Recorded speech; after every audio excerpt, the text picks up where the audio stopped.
မင်္ဂလာပါ Let's Study ဟန်ယူရနဲ့ပြန်နေပြီးတော့ကြိုဆိုလိုက်ပါတယ်ဗီဒီယိုလေးမတင်ပြတာလဲတော်ကြပြီပေါ့နော်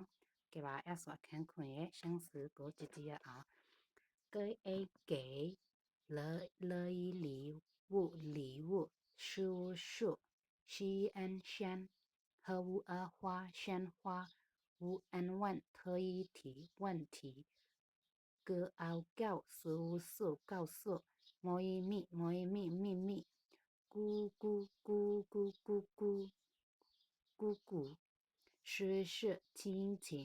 情方新鲜那一年，个爱给个贝蒂了一礼物了上树个是班的是那是牛家的是不喏，鲜花个了十多班，问题个没空得的拿，告诉个表表的点表的。秘密六月切，姑姑个阿皮白个阿多，事情给啥嘢，风个จะสาวอันนี้เนี่ยตรงนั้นมันเนาะสาจะสาวนะสาเชียนกะสาเนียนกะยันจีได้ตรงนั้นมาตรงมาเลย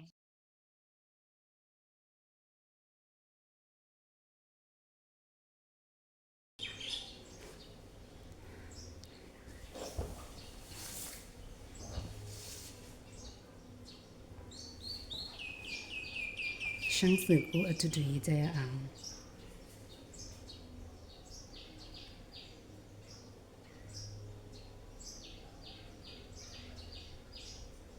给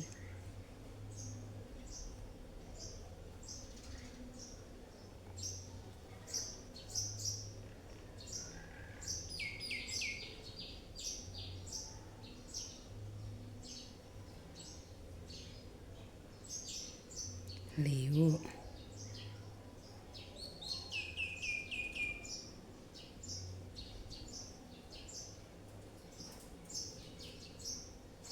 树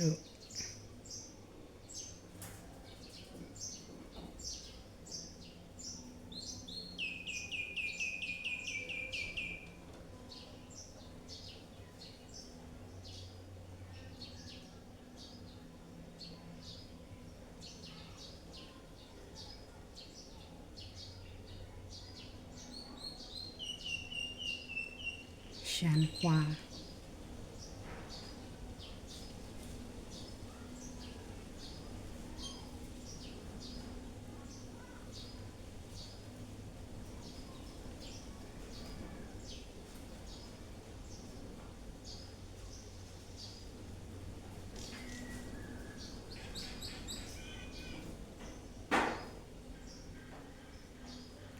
问题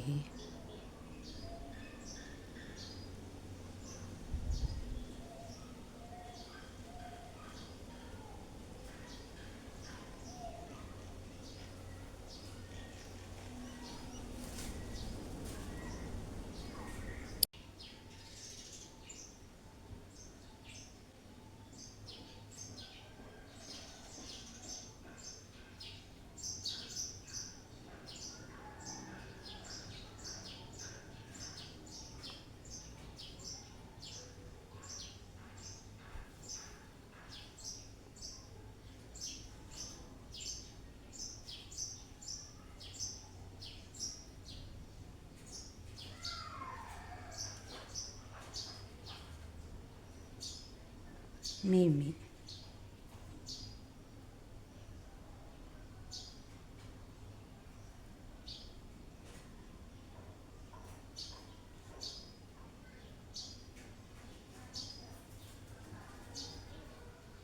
姑姑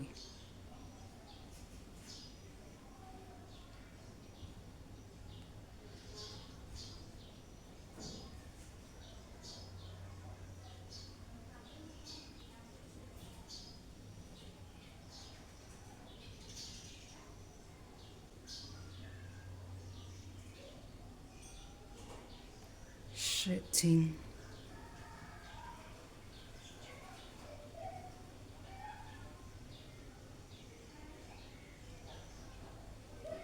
风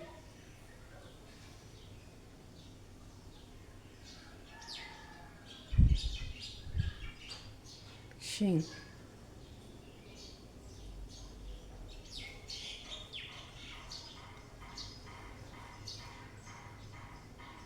您OK 吧အရေးမှလည်းအဆင်ပြေမယ်လို့ညွှန်လင်းပါတယ်